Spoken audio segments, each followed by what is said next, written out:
everyone. So, it's been a little while ever since I did my One Piece box set unboxing. The box set's right here. So we're going to connect that video. This is the East Blue manga review. For a while I thought, yeah, I could just read the 12 volumes that have East Blue on it. From volume 1 all the way through all of these. And eventually end up volume 11, which I thought was the end of East Blue. I'm annoyed now because I've realised that it isn't. Took me a while to realise, but once I did, kind of annoyed, can't lie, because I'm getting ready to finally do the review. It took me a while to actually, it took me like 2 weeks to read all these because I didn't really read. I read at my own speed, plus I had Haikyuu to read, which was right there. And yeah, I just couldn't genuinely get around to it. But once I finished the East Blue, well, that's great. Now whenever I feel like I can do a review. It ended up the cliffhanger stuff, that was cool. Let's actually have to make sure how many chapters of East Blue there are. There were 100. That went up to 99. This goes up to 99. So, volume 12 has the last part of East Blue. So I will be reading through this last chapter and giving you my overall thoughts on how it all was. Was it a good saga or was it bad? This is the series I've read the most of, so I have bias to it, and I love One Piece so far. So let's move this out of the way and start a time lapse. See you guys in a moment.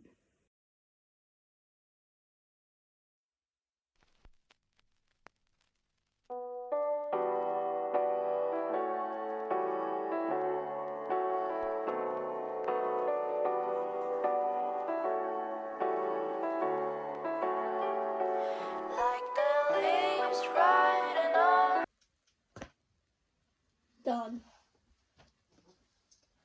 That's it. One Piece East Blue has been completed. Now, time for the highs and lows. Volume by volume. I'm going to see how much I remember from the volumes. It's been like a month since I read these ones. So I'm going to go volume by volume, saying my thoughts on it. And if there's something bad about it, I will say. Volume 1 was amazing. We literally had the introduction of so many characters. Well, maybe just like recurring ones. We've got Luffy's around at the very end. Nami, he gets into the picture. And that was just worth it for just seeing 3 popular characters for me for the first time in fiction getting put in. That was an amazing series, I can't lie. Now, with Volume 2, we get the first big arc starting. Romance Dawn is through these two, and in the end of this is Romance Dawn. And in my opinion, it might be the best arc in the whole series. Oh, so far, I think it's the best, aside from 1. And most of the people, if you're a big manga fan, know what it is if we're talking about East Blue, and we're going to get to that. So this is the main fight with Bucky. Basically, the whole volume is a battle with Bucky's pirates and about Nami being recruited. That's what most of this volume is about. And Bucky and one other from the arc I was mentioning is probably the best antagonist of East Blue. Mainly because he does something later on which is just a pretty good thing in the I don't know. Also, can I just say, spoilers, also, I know it's not really a pretty good thing, but he introduces the character back to us, who actually, Lady Arvida, who was in this volume, I'll just say it now, she was not a good in that volume, but in the next volume, it's pretty good. Volume 3 is the end of Romance Dawn. It was a long and good arc. We also get some Shanks' backstory and Buggy's backstory, essentially, which was really damn good, in my opinion. That was the thing that carried this volume, and it was only at the beginning. But this volume was the worst out of these so far, where we get a filler thing with Gaimon. And then in the end, we get introduced to Usopp in Cyrus Village, I think it is. This is the start of the Cyrus Village arc. Or should say, I don't remember some of the arc names, so if I just say, I'll call it blank character introduction arc. So, and this is just the worst volume probably out of the 3 so far, but it has a nice cover. I will not be talking about the covers because I've talked about them extensively in my One Piece box set unboxing. And now, wait, actually, he's gonna. No, okay, this is the start of the proper start of the Cyrus Village arc. This one I have. This arc is probably the arc I have the most mixed opinions on because I don't really like Usopp. Sorry, but just he's a fan favorite. I don't really. This arc is mainly about the fight with Captain Kuro. The funniest moments are probably when Luffy gets hypnotized by the guy. I don't remember his name, but he goes like the pendant goes jangle, and they just do whatever he says. It's weird. I can't explain what it is, but I really like that moment because it was so funny. I think though, overall this arc is a lot worse than Romance Dawn. Just the sheer fact that the pirate crew they're facing is a lot less threatening. I get Kuro's probably more threatening than Buggy, but the rest of them we've got cat-themed villains. Cats aren't threatening, and I don't like cats, so that kind of puts it down for me. This is the end, I think, of the Cyrus Village arc. Yeah, at the end of the Cyrus Village arc at the beginning of the year. I don't remember this one, so I'm just going to guess. Ocean Restaurant arc. And Ocean Restaurant arc is pretty good. It's not the one I'm talking about, but it is pretty good. So this is the end of the Cyrus Village arc with Luffy, in the end, defeating Kuro and his pirates. And Usopp ends up joining the crew. That's about all that happens in this volume, but hey, it's a pretty good one. The further we get through, especially in this area, I'm going to have a lot more to talk about because I genuinely love everything that comes after Cyrus Village. But one more thing I do have to say about Cyrus Village, this is where I start to notice that they didn't really have any good character ideas in that one. But then suddenly we get to just what we've seen at this point so far of the Ocean Restaurant arc. And we get introduced to Yosaku and Johnny, I'm pretty sure their names are. They literally just greet Zoro like brother Zoro. That was people that always call them their brothers, and they leave at the Arlong Park arc, which is the arc I've been continuously mentioning. And that's their introduction. I thought they were probably the best characters that are most likely going to be exclusive to East Blue. Volume 6. This one we have the introduction to Chief Zeph and the full-on introduction to Sanji. We also get a few other characters introduced. In particular, Mihawk. I love Mihawk. I think his design is the best one. No, I do not. I think his character has a lot of potential, but it's mostly unseen. This volume has probably one of the best parts of art. I don't remember this guy's name. But whoever he was quite a good threat, but he wasn't, like, that powerful. When we think about it, he was a good threat.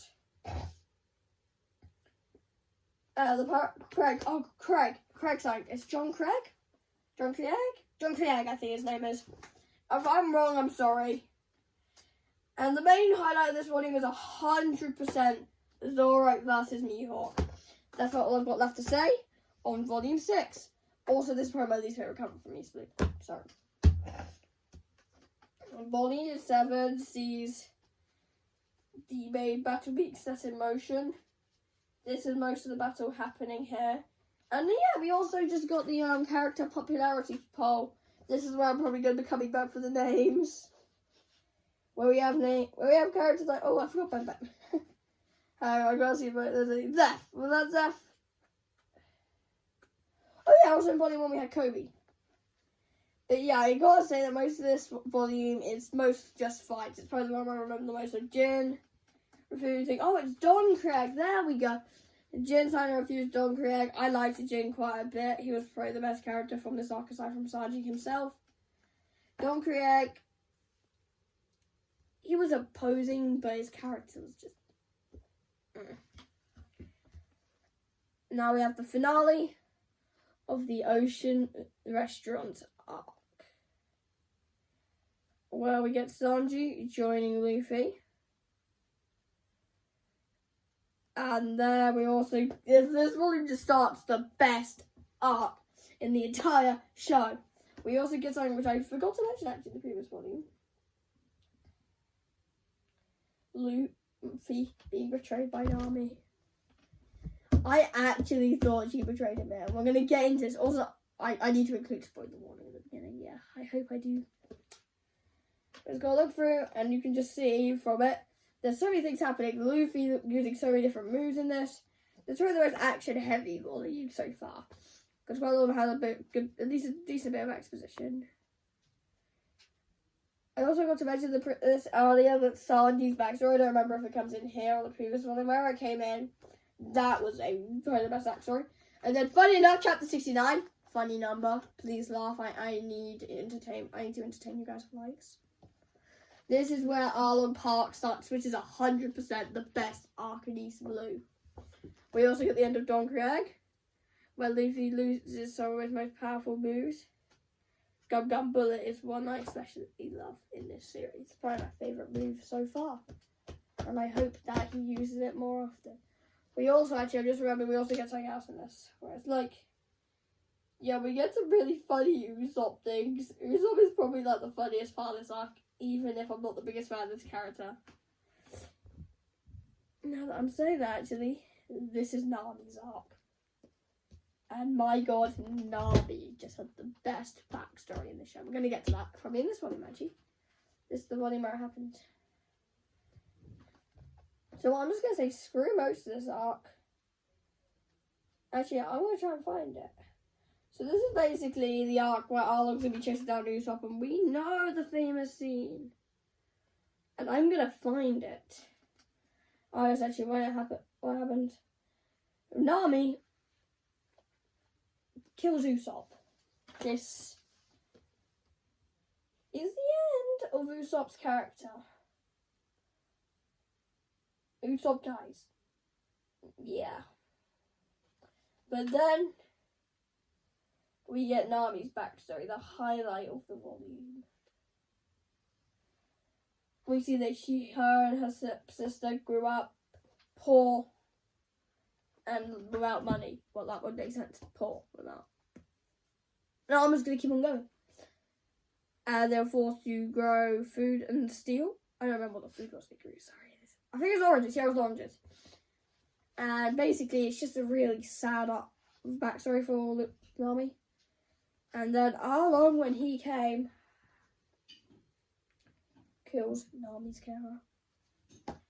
See, this is the saddest backstory in One Piece. It's probably also the chap that was done the best. She killed Belmare. And after that, though, we get probably a really good reveal. Is that Usopp is revealed to still be alive. Also, we find out that Nami, when she joined Arlong's Pirates, which I forgot to mention, she joined Arlong's Pirates to be the navigator, he promised to him when she got 10 million berries, she would buy back the town, her hometown, from Arlong. That is just the reason Army might be my favourite Straw Hat so far. No, I do like Luffy and Zoro a goddamn lot. Volume 10. And this is where we actually get revealed that Usopp's alive. We also get the funny cow beast, which is just, I love like the cowfish thing. I find that so funny. This is where we just get so much more Arlong arc fighting. Arlong is the other one of the best villains. Except for he has no chance of returning because he effing dies. This is also, this doesn't happen. Does it happen in this volume? Anyway, this volume ends with the tooth. Where Luffy keeps on just destroying Arlong's teeth and they get sharper and sharper every time. That was probably Arlong's most powerful power in it. He could literally just power up at any point. Now that we're at the end of East Blue, I'm going to cover both of these at once. Just kidding. I actually don't know, except for the endings of them. Arlong Park End. This is probably the part where it goes full on action. Full on what I associate with shonen. Where we get Luffy fighting Arlong, Luffy destroying Nami's room full of maps so she can be freed. It was genuinely such an amazing arc. And by the end of that, we get quite a chill arc after chapter 96. After they leave the park. After they leave the place of Arlong's Park. The meanest man in the East. To chapter 100. Which is Legends are Born, I think. Hang on. The legend begins. Is the end arc of Eastwood. It's an arc which I can't say too much on, but it's still a really damn good arc. Where we get Zoro getting a new sword set, which is actually pretty funny in my opinion. With Zoro having a sword of bad luck, it's just so funny to see what, like, he just has the best luck and it's sort of bad luck. It's a great combination when you think about it. And then there's also the introduction, like I mentioned, of Buggy and Lady Alvina, which is such a good thing to do. Buggy wasn't fulfilling enough. Alvina was knocked off in literally a chapter. And then she seemingly never returned. And then she came back at Gold Project Execution Place, which is just an amazing thing. I love how they visit there to end off the first saga. Now this volume, I've just read it, so this is my most fresh memory. And oh my god. I didn't read the whole volume, I just read this chapter. This chapter has so much. So, I've got to mention here, at the end of this volume, it ends with them being in a lightning storm trying to escape the island alive. And we also got a reintroduction of Shanks where we hardly saw it. We could have used Shanks here. But I guess it wouldn't make sense because he's gone for the young, because he's more powerful, I guess. Actually, I don't know if he's powerful, but I'm just guessing. Now, this last chapter has Buggy going full force at Luffy, and we get the Chop Chop car. Chop Chop car is all I gotta say. It's the best part about this chapter. Goodbye. No, I'm kidding. I'm not gonna end it there because we've Chop Chop car, but Luffy's pirates get all caught, but Buggy's pirates will get caught, and Buggy escapes them. And then we get Zoro using his bad luck sword against the girl who he took them from. Essentially, they were both looking to buy it, but Zoro got it instead. It's hard to explain, okay? And essentially, then we also get Smoker with the plume fruit, which is a fruit that just creates smoke. It's not good, but it ends with them eventually saying all their dreams and heading to the Grand Line with the final panel. Grand Line, here we come. And with that, East Blue ends. It's a pretty good ending. It's very fulfilling, I've got to say. If One Piece just ended there, it would be on a cliffhanger, but it would make sense because all the characters by we see, except for Luffy, have most of their goals have a chance to be fulfilled. If this was any normal shonen, any open-ended shonen would end with just this. But no, it doesn't. As you can see up here, there's even more One Piece, and there's 2 more box sets, and there's a 4th one coming out soon. There's a lot of One Piece in this world.